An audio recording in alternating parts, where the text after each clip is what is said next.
48 வருஷம் வியாதி கொண்டிருந்த ஒரு மனுஷன் அங்கே இருந்தான். படுத்திருந்த அவனை இயேசு கண்டு அவன் வெகு காலமாய் வியாதியஸ்தன் என்று அறிந்து, சொஸ்தமாக வேண்டும் என்று விரும்புகிறாயா?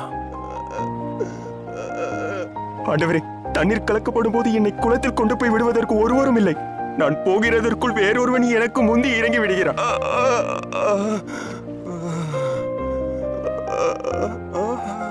எழுந்திரு, உன் படுக்கையை எடுத்துக்கொண்டு நட.